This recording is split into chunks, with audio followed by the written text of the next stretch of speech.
Change the way you age with M-Drive. Supplements for guys who refuse to let age beat them. More energy, more lean muscle. Here's hockey legend Jeremy Roenick talking about his M-Drive experience. I've taken a lot of different things throughout my life, but I think now I just turned 50 years old. M-Drive has really given me a really confident feeling 50. I will tell you, I'm still on the golf course, and I'm still playing with the young punks, and I'm still hitting it as far as the young guys, and I'm still beating the young guys. Your mind is going to work better. You're going to have more fun. Your workouts are going to be better.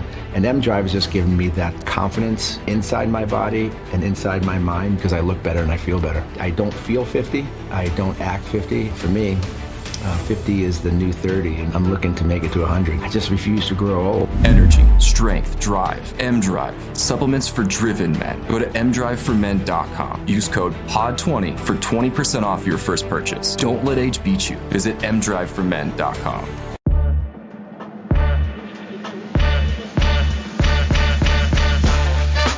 Welcome to the AEW Match Guide podcast, where we deep dive into the best matches in AEW history. Brought to you by the Social Suplex Podcast Network and your host, Sam Brown. Yes, hello and welcome to the AEW Match Guide podcast. I'm your host, Sam Brown. Thank you for joining me.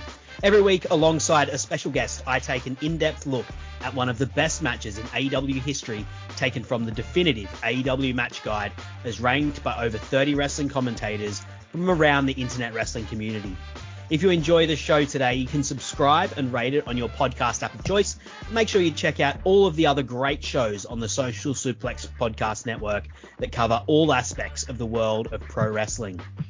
My guest for today is a writer for Voices of Wrestling and host of Wild Thing, an upcoming podcast diving into the career of Jon Moxley. It's Joey O'Doherty, and we are looking at Chris Jericho versus Jon Moxley's AEW World Championship match at Revolution 2020. How are you going today, Joey? Good evening, I suppose, is the best way to put this, and good morning for myself. Good. I'm feeling really good, Sam. Thank you so much for having me on.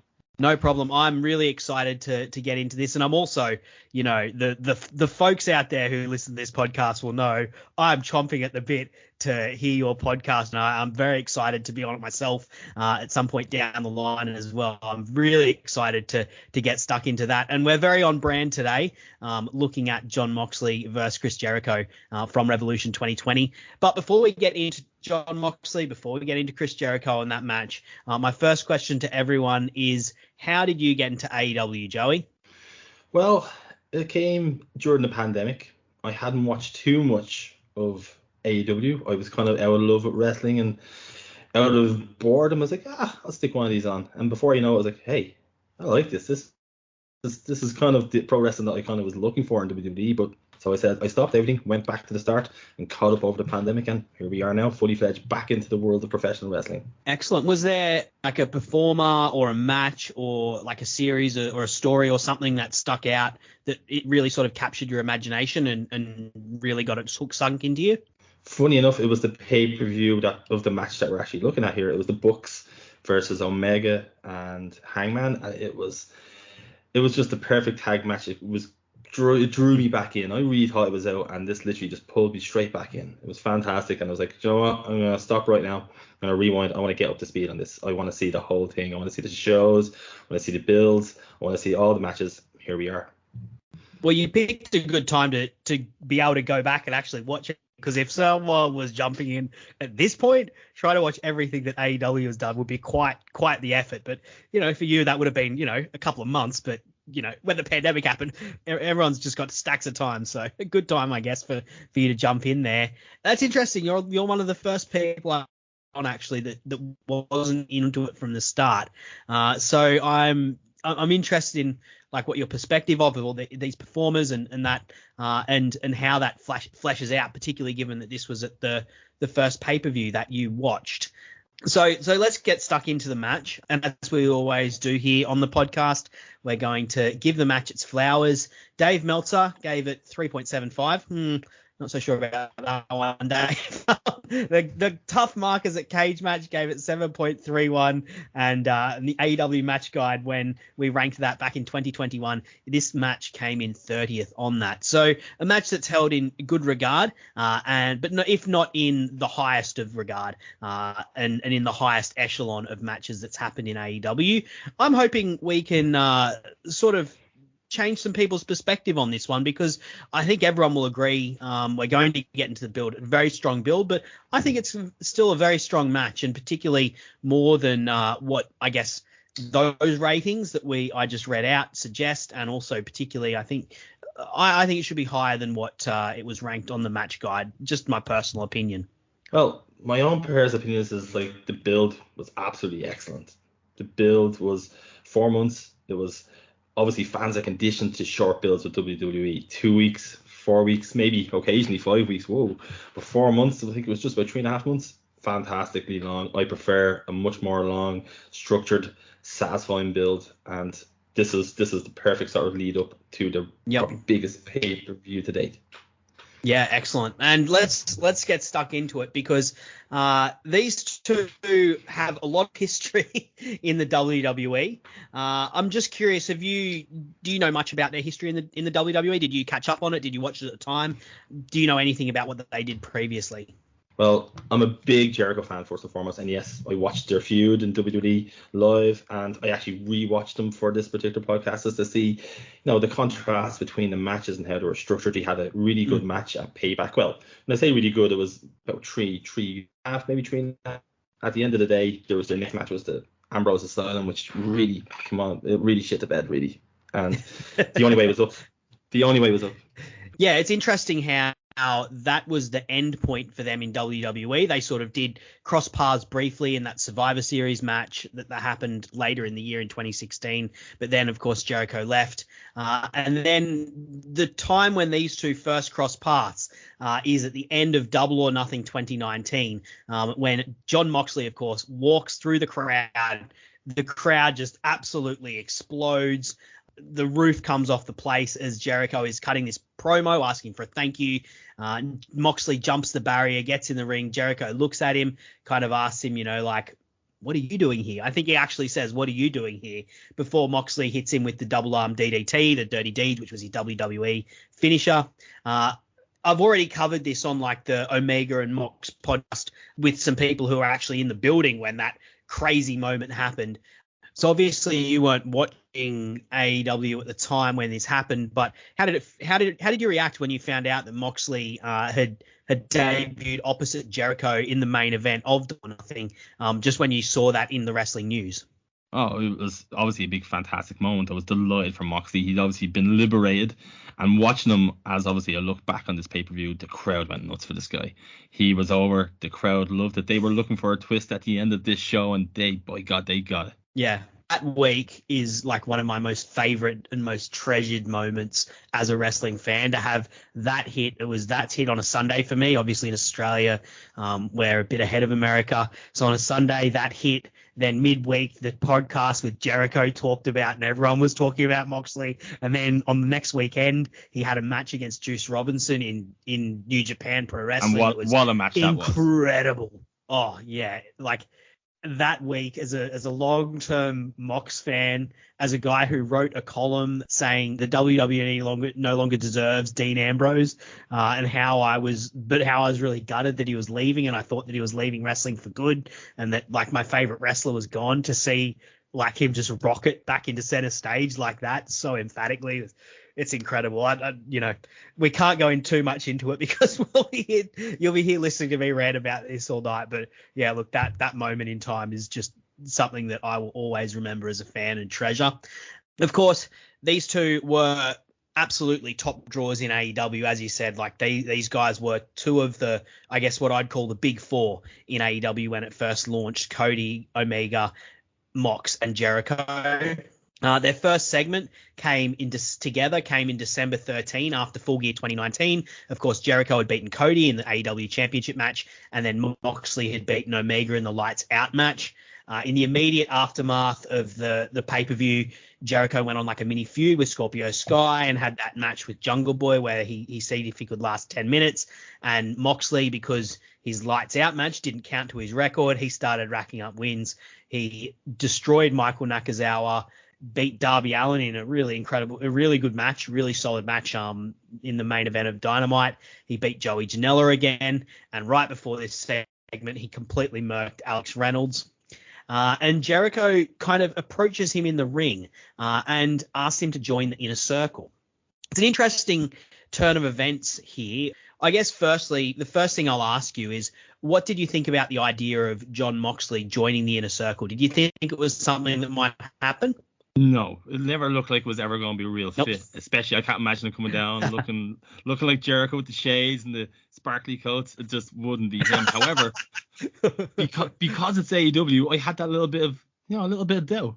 That little bit, especially when they actually went with the angle initially, and he was like, "Oh yeah, I'm all in. I want to dominate." This, I was like, "Oh, maybe I'm wrong." And this is lingering a little bit. Oh. I loved in this segment. This is a segment that everyone talks about. Of course, there's a lot of memorable moments in this angle, but this segment in particular, there was some details in it that I loved. And Jericho and Moxley are guys who do take care with their character, with the details of their character. And I love how Jericho, like up to this point, literally everyone else he'd been in the ring with, he just runs them down, super arrogant. He insults them, tells them they can't stand in the ring with him. He just has no respect for them.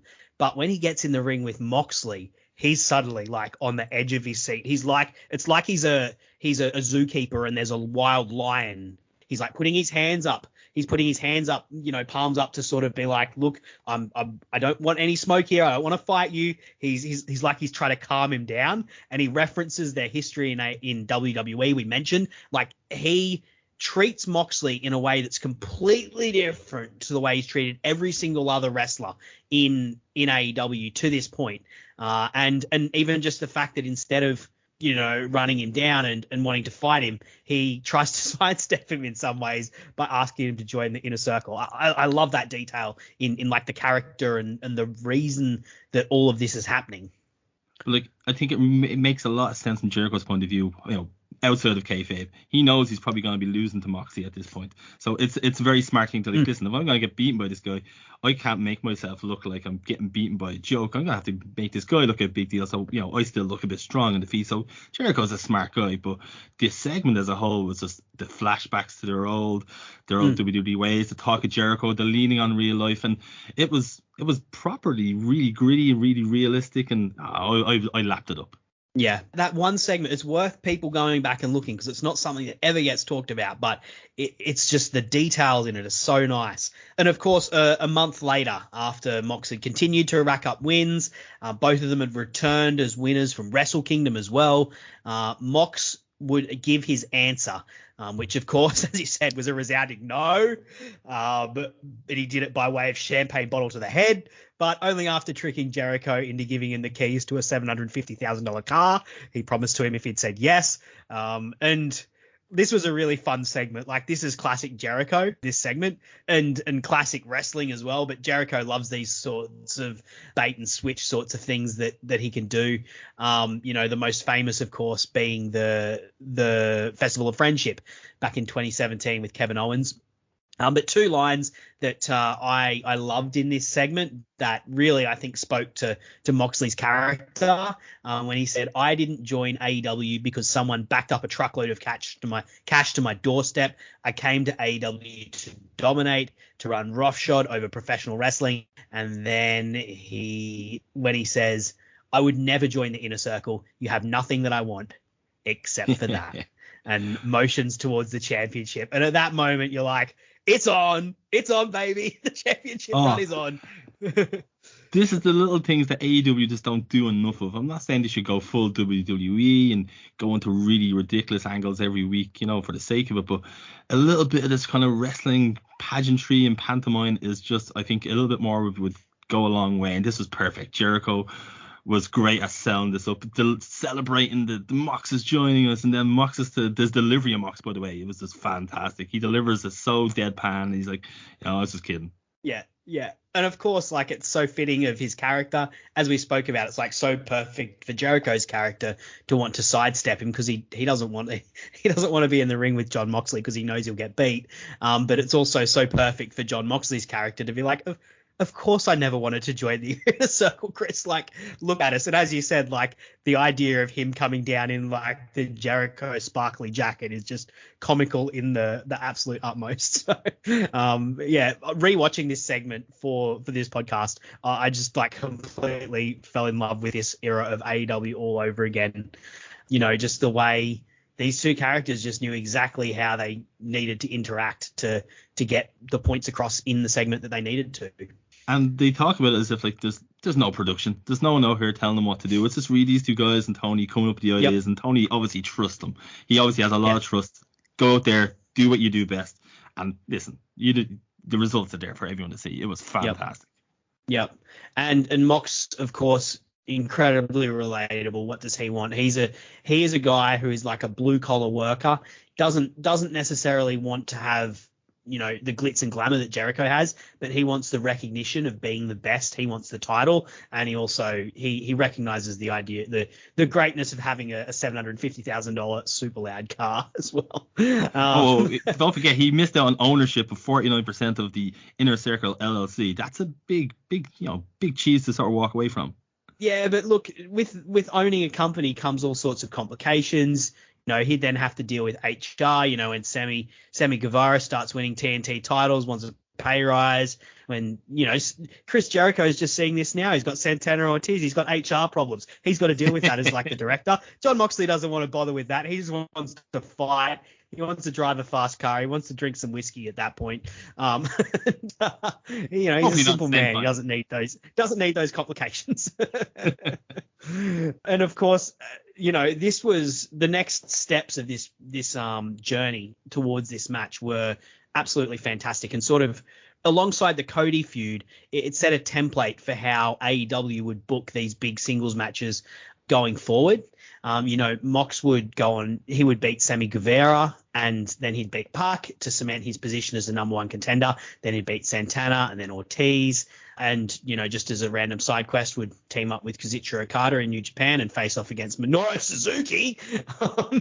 But of course, the notable thing was Jericho would injure Moxley's eye after the Guevara match with one of the spikes from his jacket.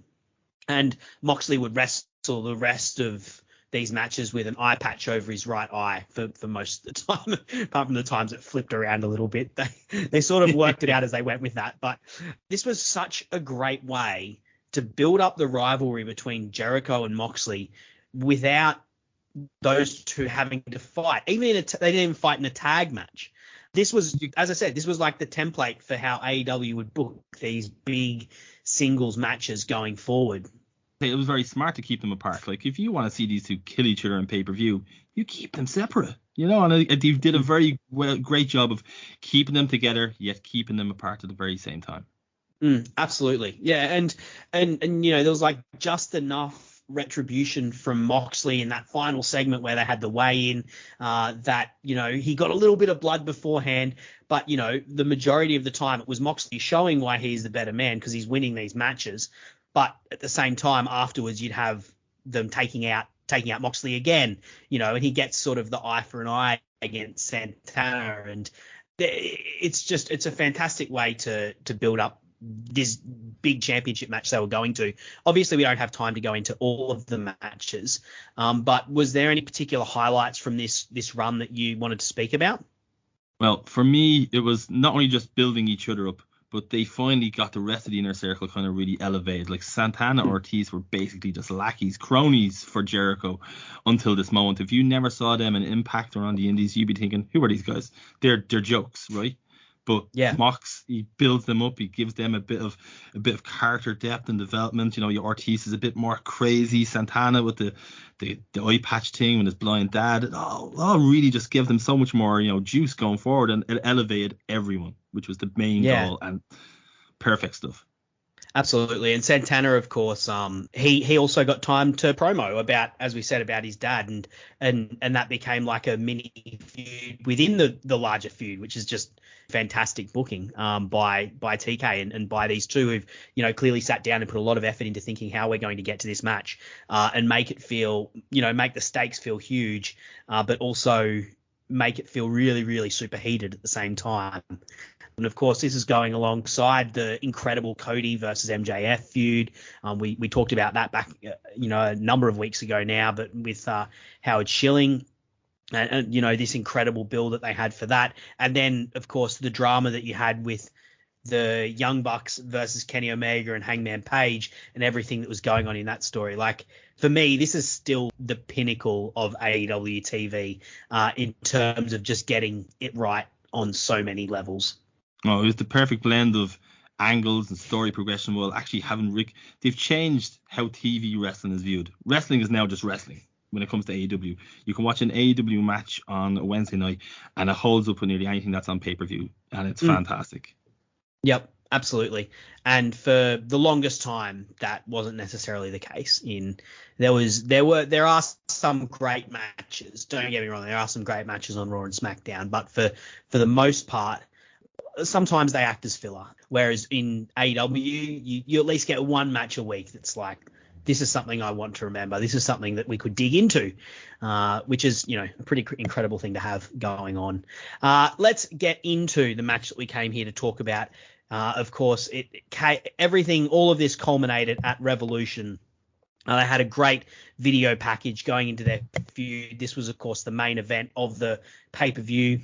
Mox comes in from outside of the arena, eye patch on, he's pretty much walked off he's got on an aeroplane in Japan after beating Minoru Suzuki for the IWGP strap. This is in my head canon. He's flown over and he's just started, he's got out of the airport and he's just started walking, and he just gets there on time because he knows how to make it work. The crowd is absolutely into Jon Moxley coming in, and they've got, of course, like the awesome wristbands flashing that they gave to the crowd members at that pay-per-view. I'd love if they brought that back at some point.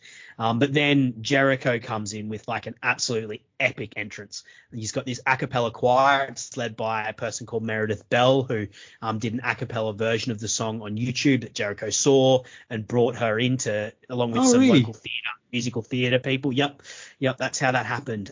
She just knew local musical theater people in the area, and she brought them in to be the rest of her choir. They sing a cappella through the first verse and chorus before the song hits. Jericho makes an entrance, looks like an absolute superstar. This is an absolutely epic entrance. Where would you rank it in terms of the big AEW entrances that have happened? Absolutely 5 stars. It felt big. This is the biggest moment of AEW until this moment.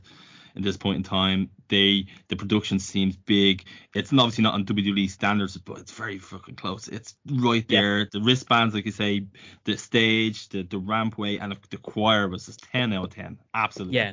This is like one of those, not necessarily WrestleMania-esque entrances because, it's not in a big football stadium, but this is like the takeover entrances that they were doing on NXT, where they would, get they would make a big deal of a performer and give them the real featured entrance with like live music and that sort of stuff. The other ones that I can think of just off the top of my head, Cody at Double or Nothing, the first Double or Nothing when he had the throne, of course. Then Cody at Revolution, where he had a live band. You've got like the Lucha Bros at All Out in 2021, where they had they came out with the headdresses on and the rappers. And then also I think like, for me, Mox and Eddie at Double or Nothing 2021, even though it was just their normal entrance, because of like the return of crowds and all of that, it just felt like a rock concert. It felt like the whole place was exploding and like this almost religious experience. So I put this entrance alongside those, but this just cements Jericho as an absolute superstar, as an absolute god of wrestling in AEW, and also cemented Judas as like the sing-along that it now has become. It kind of picked up that on the boat when they were wrestling on the boat in sort of the build up to this. I think it was like in mid-January when that happened, and the crowd sung along there. And from then on, it's always been sung, but this sort of really cemented it as like, singing along to Judas is part of going to see an AEW card. And, say what you like about Jericho's character these days, but it's something that is very fun to do by all accounts. But it was interesting seeing him, coming out here. There's no smiling, no preening to the crowd, singing his song, like he doesn't look like he's happy to be there. Very serious. Instead of the orange and black color scheme that he sort of got when he started feuding with Orange Cassidy, it's black and white. Looks a lot more intense. The contrast between him as top guy at this point and where he sort of is in even just as early as late 2020, it's pretty stark. Oh, it's night and day. I think they really got out in Jericho, and we probably talk about that at the end here, but I wasn't sure who was going to win this match. And obviously in hindsight, you say, well, probably is best for Jericho because he redeclines really quickly, and he's probably at the right spot where he should be now, maybe even lower at the moment. So they got out of jail with Jericho probably at the right time. At this point, I was one of the people that was really riding the Jericho wagon at this point. I've always been a Jericho fan too, but this was a really great run for him. And who isn't? How can you not like wrestling and not like? How can you like wrestling and not like Jericho? I'm a huge Jericho fan. Always, ever since his WCW days and WWE debut. He's probably my favorite wrestler. I'll be very objective with it, but he is probably the most innovative, reinventive sort of wrestler of all time. Yeah, very creative. We've got Jerichoholic Joey on today, so I can't talk. Look, mate, we're talking about Moxley here. I cannot talk at all. Of course. When these two actually get started in the ring, Mox can't wait to get started. He's chomping at the bit to get going, and they immediately start brawling before Mox clotheslines Jericho to the outside. They went over the guardrail, started brawling in the crowd. You've obviously been a wrestling fan a very long time. I got major early sort of attitude era vibes from the start of this match with them, just immediately throwing fists and getting out into the crowd early, sort of some of the Stone Cold Steve Austin matches did. What do you think of that? Well, it felt like a fight. And Jericho looked like he was out of his comfort zone. He had to try and, combat that. But this field, the crowd is hot. They wanted to see Mox kick his ass. Mox was kicking his ass. It's very simple, yet effective. Yeah, and I love how the commentators emphasize the ref's discretion as well at this point. They are using the odd weapon. Nothing serious, particularly given what these two have done in AEW. But the commentators emphasize that this is a main event match. These two are in a really heated feud, so the refs are going to give them leeway because they want to give the crowd a result, and they know that these wrestlers want to get a result as well. So I really like that. They both get in really hard shots, very back and forth brawl on the outside. Ref Aubrey even gets in Mox's face and reminds Mox that he can't win on the outside. Aubrey just she always knows when to inject herself, and we'll see that later in the match as well. But she's a fantastic referee at just timing her inserts into the match. For me, best ref in the game at the moment. And while they're brawling on the outside, Jericho re-injures Mox's eye and then power bombs him onto the ring bell. Got a small table, and there's just the ring bell sitting on it, and Mox just goes a back bump onto the ref bell. That looked pretty gruesome. Didn't look like a comfortable one to take there. Oh, not at all. It looked like it really hurt his back big time. And to be fair to Aubrey, who I agree, she really is one of the best in the game. It's hard for me to, at this time at least, to try and get out the WWE mindset of easy disqualifications and DQ finishes. I'm conditioned at this stage to probably expect a DQ here, and that's one thing I have to get out of the habit of. And thankfully I have now, but at the time I was like, oh no, this is gonna be a DQ finish. There's gonna be a bit of shenanigans here, and thankfully that wasn't the case. Yeah, I started watching New Japan in 2017 with the first matches I saw, but really started watching it in 2018, so the year before AEW kicked off, and they're a company that does give the discretion to the referee, so they'll often have table bumps and stuff like that happening in main events. So I was more accustomed to that, but obviously most of the audience is probably more like you, so I like that the commentators brought it up, and the crowd, as you said, they're hot. They want to see Mox get Jericho. They want to see them beat up Jericho. They start chanting "stupid idiot" at Jericho at one point. and they're just living and dying with Mox, especially like when Jericho starts to cheat. Obviously, they're bending the rules a little bit and they're allowing them to get their more questionable shots in. But when Jericho starts to cheat, the crowd immediately, is right into him, even especially when Santana and Ortiz get involved. One of the things I love, though, is, as we've spoken about, like Jericho is a beloved figure. He's a legend. He's on a super hot run. And this is like a really smart crowd as well. But they're still going along with the story. They're getting behind the hero in a big way. And I love that idea. Well, Mox is always going to be the guy who came from WWE. He's always going to be a hero. You couldn't have this guy coming in as a face. He was always going to be this guy. And at the same time, Jericho was already there. And he's already, he's very good at working the crowd and getting them to hate him. And, he's smarmy. He's a bit cheesy. He's a bit, bit filthy in the wrong kind of sense of the way. And I think it was easy for the crowd to just want to will Mox on to win here. Like, yeah, and the crowd getting on the right side, like they're not cheering Jericho because he's a legend. They're booing him. It helps get the story over of the match and helps get the triumph for Moxley over in a much bigger way as well. Oh, it is. And to be honest with you, like Moxley, he gives us so much energy. He's so full of fire. He's in great shape. He's in great condition at this stage. He's got it going on. And this match was always going to be a brawl. It was never going to be a technical fest. It was never going to be a high spot game. Like that part of Jericho career is long gone. This was always going to be an upright fight. And to be honest with you, it was as good as it could be expected. And as we said, like they're absolutely brawling. They're going balls to the wall, brawling. There's like top turnbuckle stuff. They're hitting flying clotheslines, just battering each other with strikes. And one of the things I love about Jericho, and I think is worth noting, is that he is like a real chameleon in the ring. A lot gets made, particularly at this point, a lot was getting made about how, he constantly reinvents himself. And I think some of that was potentially a little bit overblown.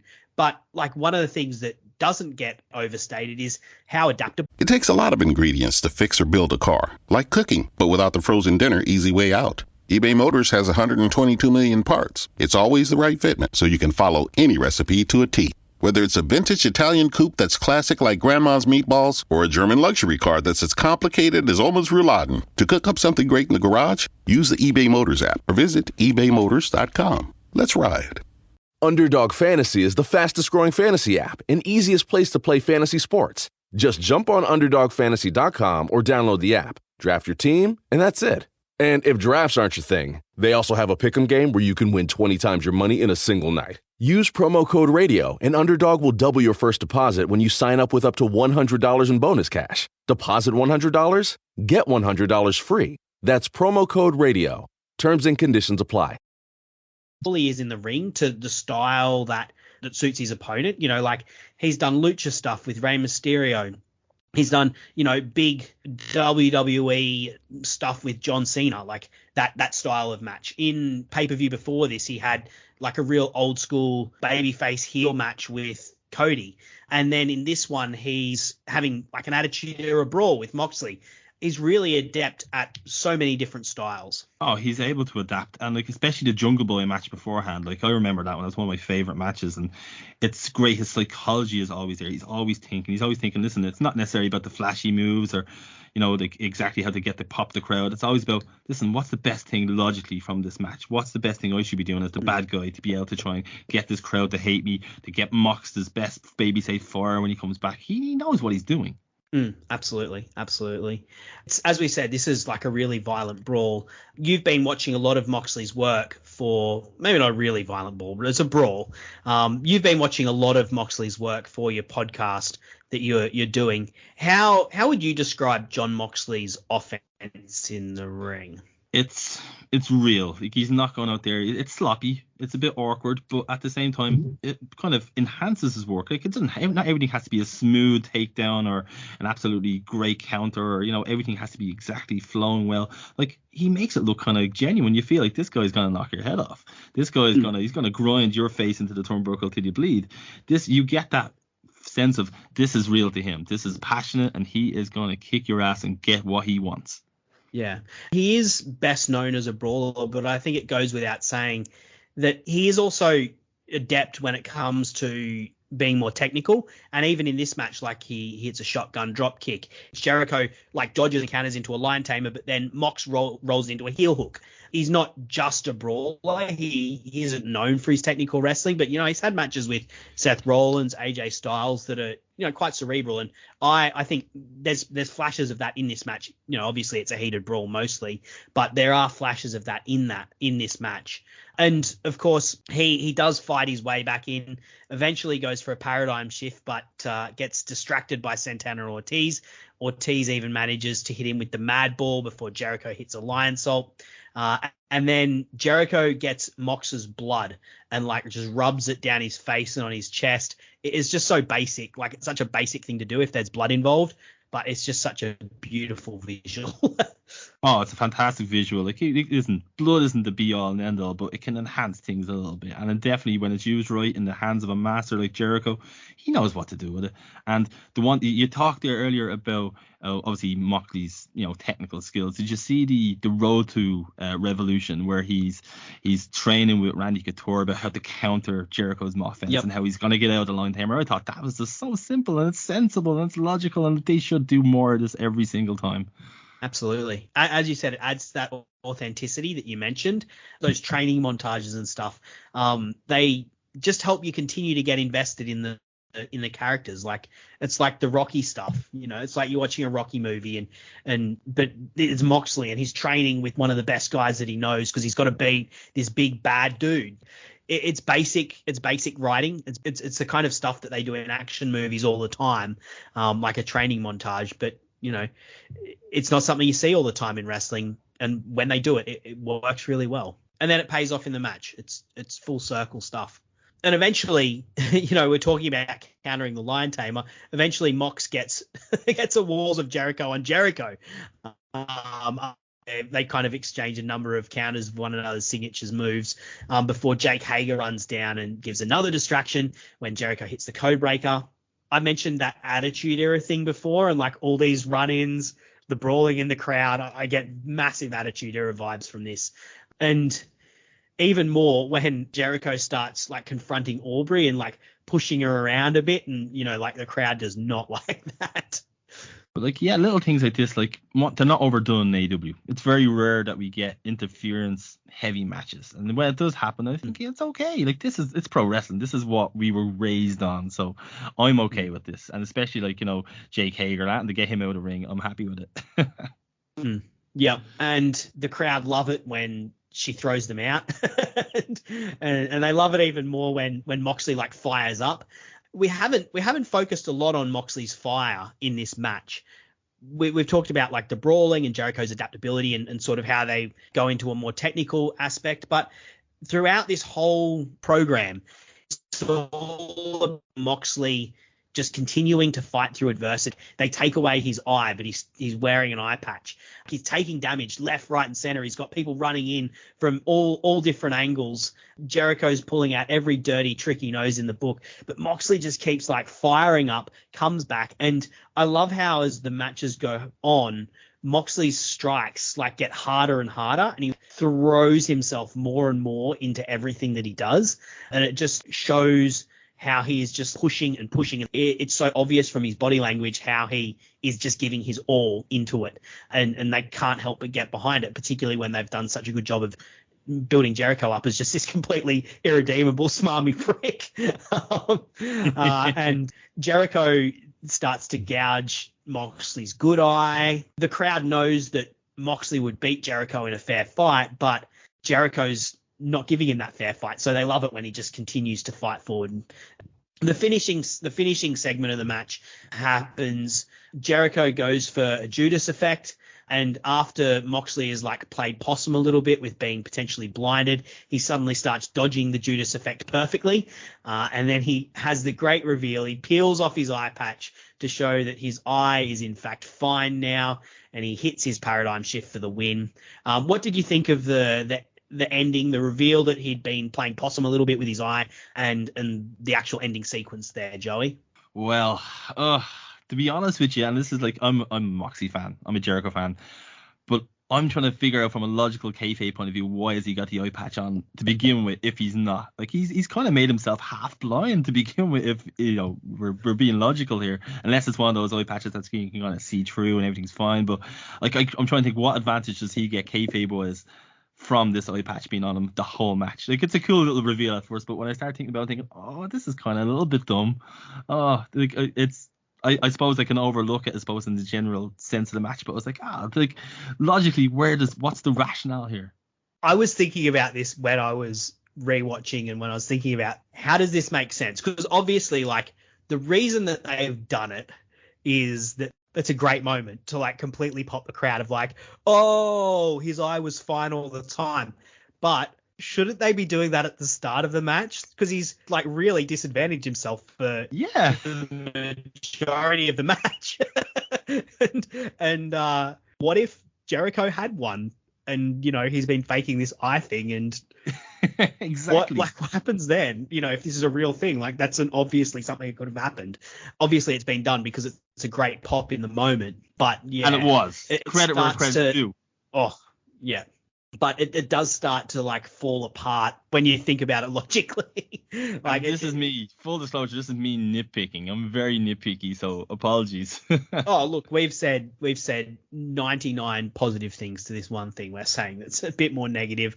And, you know, like, if they'd wanted to get it right, as I said, they could have had it even just at the start of the match, because once the bell rings, this match is going to finish. It's going to go till there's a finish. If he'd peeled it off at that point, the crowd would have still popped for it. Maybe not in as big a way, though. So I guess it just comes down to, is this something that should hold up? Can you just excuse it because this is going to get a big pop in the moment from the crowd in the arena particularly, and also people watching it at home, even if it doesn't necessarily hold up logically? What do you think about that?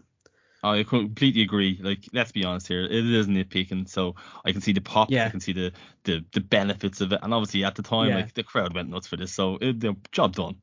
Yeah, I still think, like, I'm freewheeling here right now, so don't hold me to my words. But I feel like the best stuff should do both, if that makes sense. Of like, course. The best stuff, the absolute best stuff, you shouldn't have to excuse it as just being like, well, we just did this because it gets a good pop. Like, it should have a logical reason within the storytelling behind it. And you know what? Maybe that's why the match falls down a little bit. We spoke at the start how it's less than 4 stars by Meltzer. It came in 30th. It's in the 7s in Cage Match. You know, maybe that is an area where this match does fall down, because I think it's a great brawl and it's a fun ending. But, you know, when you think about it, and when we're poking holes into it, it does deflate the ending just a little bit because of that. I think it suffers from comparison as well. If you look at that card as it is, like, you've got the Bucks, Omega, and Hangman. You've got a really good Orange Cassidy pack match. You've got MJF. You've got him and Cody tearing the house down, in my opinion. It was always going to be an uphill battle to really compare to those matches, because I think they're all probably, generally speaking, better matches. But that's not to say this one doesn't suck. This one's still perfectly fine. They're also matches that took the stories and paid them off completely logically. The ending of the MJF Cody one, with Cody being overcome with rage because of everything that he's gone through, that he misses his chance to pin MJF, and then MJF being able to cheat to win, or, you know, the way that Hangman Page's desperation pays off, and the volatility of his rivalry and how that rubs off on the rest of the people in that tag match. Like, that pays off perfectly. And like the Orange Cassidy and Pac match, which we covered when this podcast was first starting, the characters in that just play their part so perfectly. So, you know, maybe by comparison, this does sort of lose its luster. But in the moment, like, the crowd just buys into this wrestling trope so well, and it popped me in the moment and popped the crowd in the moment.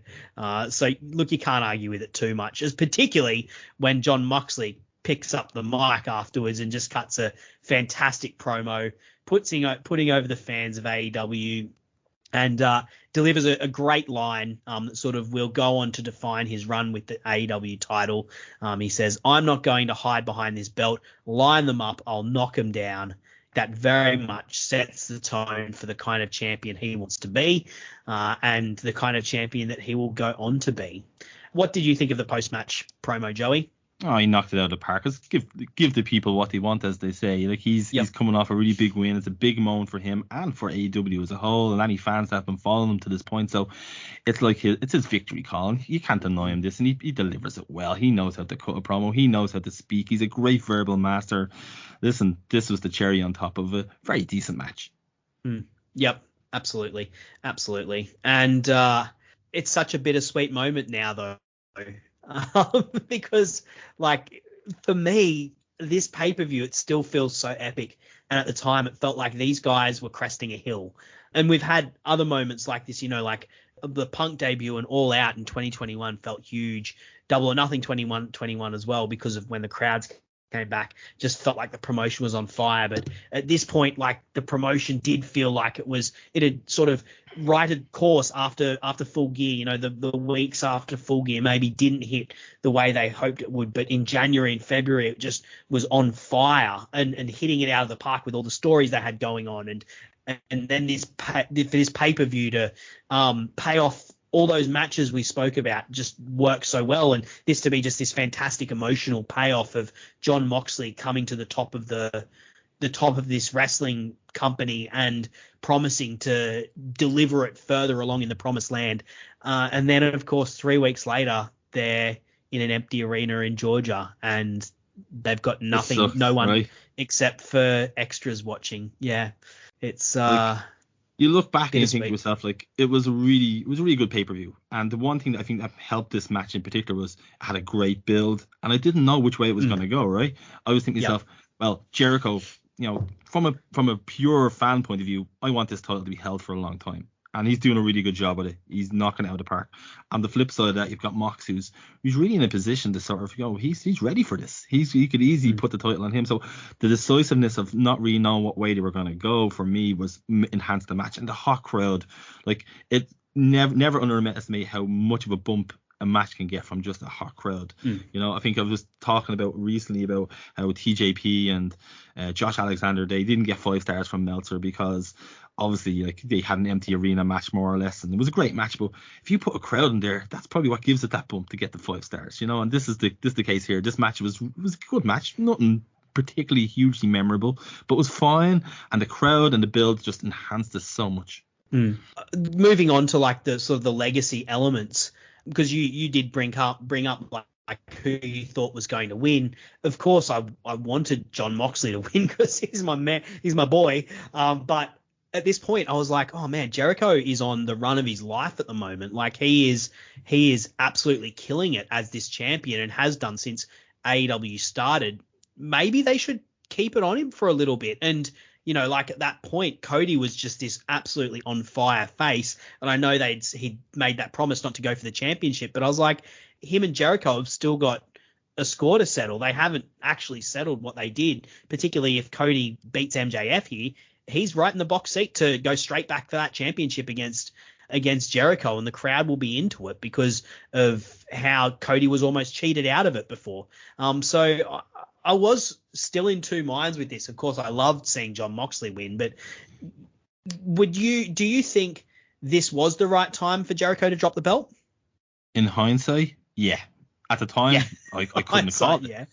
I couldn't call it because he's doing such a good job. But at the same time, I was looking, who could Mox realistically face as a babyface going forward? He had MJF, obviously, if he's strong after that, but there wasn't really much else. He ended up against at the time, and this is probably a hot take for some people, but Brody Lee wasn't ready for that main event spot at the time, in my opinion. He's a great wrestler, and don't get me wrong, he caught fire when he fought Cody, but at this time, it wasn't a top heel, and I was like, there's not many top heels for this guy to face initially, so I thought to myself, right, Jericho probably is the more logical option, but obviously things worked out really well for Moxley. I think he had a really great run. Yeah, absolutely. And as I said, I was split at the time. With hindsight, obviously, I think Moxley was the better person to have it during the pandemic as well. Obviously, like, as you said, like, he didn't really have anyone to go up against. His first match was against Jake Hager. That would have probably happened regardless. But then, the two people he faces after that, Brody Lee in absolutely incredible match. But yeah, it was Brody Lee had just debuted in the promotion, so it was certainly a big thing to put him in the main event just after debuting, having never been in a main event championship match on a big team in a big promotion before. And then the next one was Brian Cage. Neither of these guys are in the promotion at the time. Apparently Brian Cage was signed but just hadn't been put to air. Like, if you look at Brody Lee, like, a hot crowd would have done wonders for Brody Lee's, debut, which he didn't get. And that's a sad thing about the pandemic. We probably didn't get the same kind of fire for his debut. Mox probably didn't get the same luxuries that other champions do. But if anyone else was in that position, then Mox, maybe like AEW wouldn't be in the place it is now. Yeah, because I'm just thinking like comparing Moxley and Jericho and the way they interact. And not that either of them couldn't have been successful, but one of the big things that Jericho does is he gets the audience participation. He gets the catchphrases that he gets them to say. He gets them over, and he really thrives with that back and forth with the crowd. Whereas, and that's where he's at his strongest. Whereas Moxley not that Moxley doesn't do that, but I feel like Moxley is almost best when he's just got 2 minutes. He's not even necessarily in front of the crowd, but he's got 2 minutes. He's got a microphone and he's just got a point that he needs to get across. And in the pandemic, like, things that were short and sharp were the things that worked, and things that were long and drawn out, whether it's matches or promo segments, didn't work. Like the Kazuchika Okada match, that doesn't work in pandemic wrestling, even if it's like the best kind of match to have when you've got a really invested crowd in front of you. And same with like the 10-minute promo segment, that doesn't work when you've got an empty arena. Even if you've just got extras, it doesn't work unless you've got the fans to sort of go along with it. But the short and sharp 2-minute promo segment that Jon Moxley is just an absolute master at, that works perfectly. So, even obviously at the time they didn't know what was going to happen, but it was a stroke of fortune that they did jump to Jon Moxley at that point, I think. No, it was fantastic. I think he knew how to sort of gauge fans' reaction. With no fans there, keep it short, keep it sweet, get out there. I think, again, he needs someone to feed off. He needs someone to sort of, at least give you the cues that the fans are, and that's what Jericho really, excels at. He knows how to gauge a good fan reaction, whether it's good or bad. He can thrive in that environment and he can use that to his advantage. And he gets reactions. Without them reactions, I don't know if he would do as well. Yeah. For you, how does this match compare to other AEW Championship matches that have happened? It's probably on the latter side of things. AEW have really knocked it out of the park. Like it's a high bar. Like you've got, especially recently, like you can look at the Hangman matches with Bryan Danielson, and even the Lance Archer one recently, even the ones before Jericho, fought Moxley, Jericho's matches with, before them with Cody, like they were great. Like I just think they were a little bit step above what we had with Mox here, but that's okay. Not everything has to be a 5-star classic. It was perfectly fine. There was no real negatives about it beyond the hokey eye patch, but it was fine. Yeah. It's funny because this is a milestone event for the company. Like, this is the first time the AEW Championship has changed hands, changed into what I still think is its greatest ever, into the hands of its greatest ever champion so far. Hangman is making quick ground on that, and Kenny Omega certainly gave it an incredible shake as well. But this is a milestone landmark event for the company. But yeah, I think when you put it up against other matches, particularly when you look at other pay-per-view matches, it really struggles. You've got, if I look at the other pay-per-view matches that, and if we play is it better than or worse than, next one up to Brody Lee, definitely not better than that. MJF, I'd say probably on the similar level to MJF at All Out. Definitely not as good as versus Eddie at Full Gear. And then you get into the Kenny Omega run, and it's definitely not better than any of those. So, as much as it pains me to say, it's one of the weaker pay-per-view championship matches, I think. But it still did its job. Again, it got Mox over. It gave him his crowning moment. Like Jericho, let's be honest here. Like, for all his faults, he was the right guy to have that title going in, and he made it look like a big deal. He was a draw. He's a household name. So was Mox. There's no two better guys you want in your biggest pay-per-view today, to be honest. And they didn't undeliver. Yeah, I'm curious. As you said, you're a big Jericho fan. And this is my last question I've got noted down. You're a big Jericho fan. Jerichoholic Joey. He's what do you think this championship run does for the legacy of Chris Jericho? You know, he's a guy he done everything. You know, he was the first ever undisputed champion in WWE. Runs with all sorts of companies before he got to WWE, including ECW, WCW, massive run with WWE for years.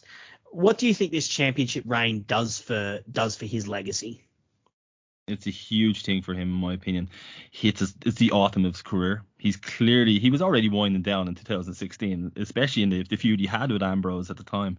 So for him to come in here, I wouldn't say it's a full reinvention, but to market himself as a top guy in a new promotion and to get over, it's huge. AEW would not be where it would be today if it was not for Chris Jericho and a lot of other players. But Jericho can have that in a CV to say, yeah, I kicked ass here. This is a really big thing for my legacy, and listen, he's undeniable. Yeah, I tend to agree with you there. Like, if I'm looking at Jericho's legacy, of course he's got like the phenomenal in-ring talent. He's got the matches, and also phenomenal on the mic. He's got that.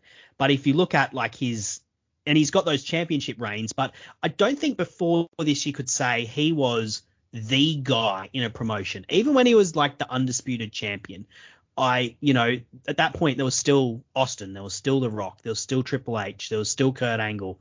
Like, he was almost put in that position because they were like, these other people don't need the belt to be a draw, whereas Jericho, we could potentially make someone a little bit more of a draw if we give him that.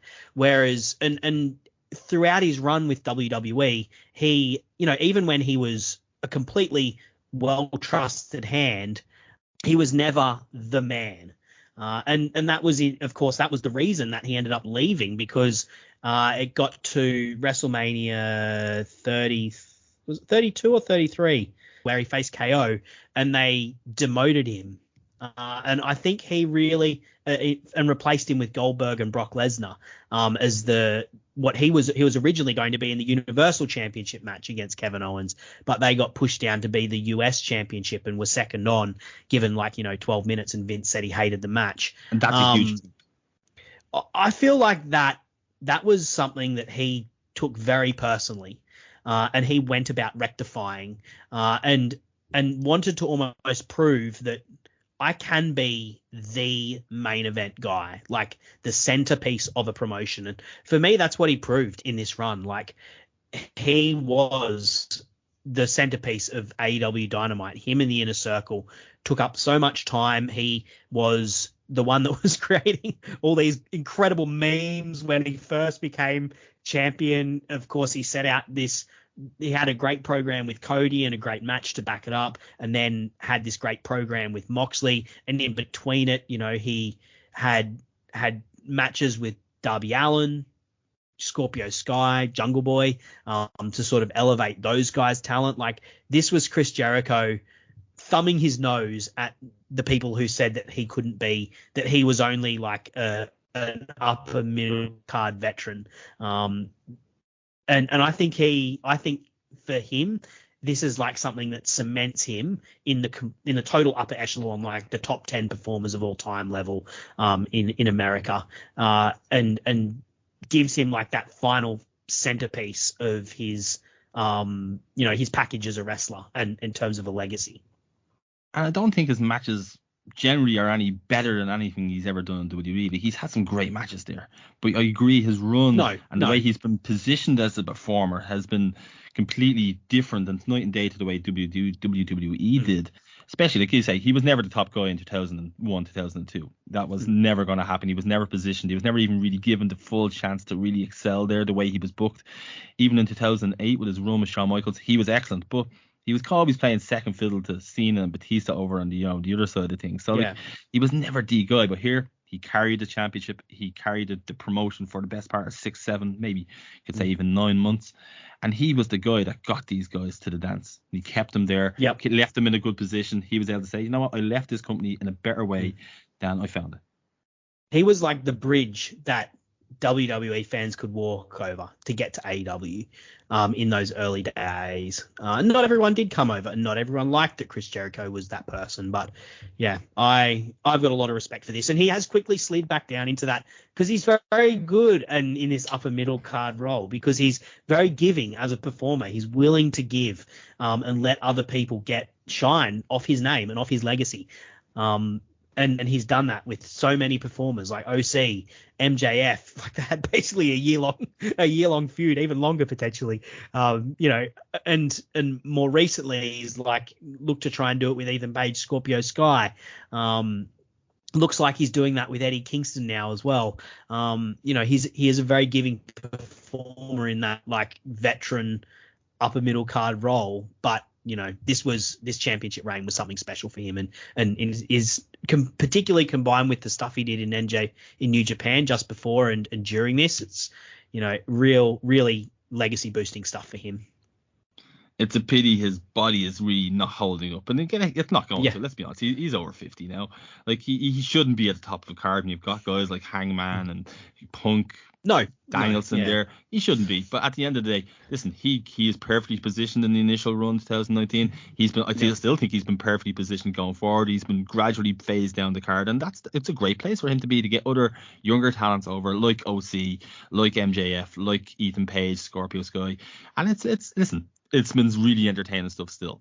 He's not hitting every high note, but I'm still enjoying him week in, week out. Even when he's not hitting home, I can see maybe he's probably not trying to make it hit home. Maybe he's trying to have a little heel turn, especially now with the Eddie Kingston, Santana Ortiz stuff. I'm thinking maybe this is what he's going for, and it's kind of working.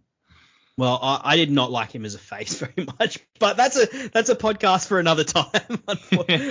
we are running out of time, Joey. I really appreciate the time that we've spent today talking about this. As I said, this is like a milestone event. It was a very exciting time for me as a fan as well. And in the history of AEW, I think this is a match that will go down as something that people go back to and do look at. So I really appreciate being able to go over it with you today. Was there anything lastly that you'd like to say before we get out of here? And if not, where can the people find you?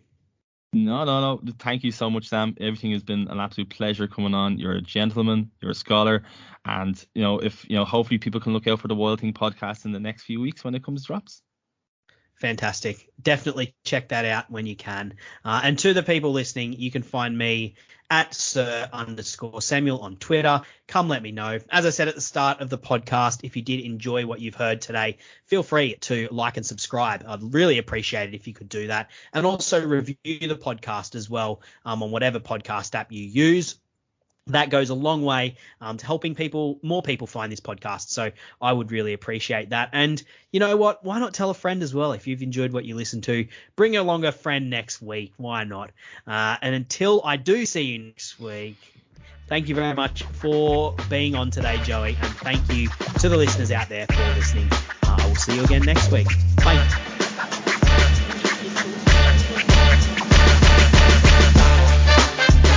Thanks for listening to the AEW Match Guide podcast. If you enjoyed the show, then you can subscribe on the podcast app of your choice so you never miss an episode. Also, feel free to let me know on Twitter at Sir_Samuel. I'd love to hear from you.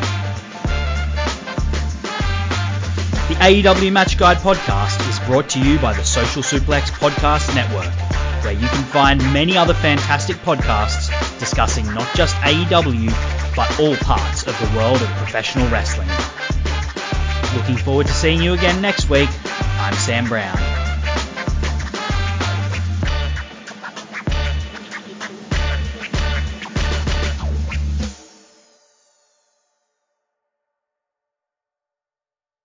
Underdog Fantasy is the fastest growing fantasy app and easiest place to play fantasy sports. Just jump on UnderdogFantasy.com or download the app, draft your team, and that's it. And if drafts aren't your thing, they also have a pick'em game where you can win 20 times your money in a single night. Use promo code RADIO, and Underdog will double your first deposit when you sign up with up to $100 in bonus cash. Deposit $100, get $100 free. That's promo code RADIO. Terms and conditions apply.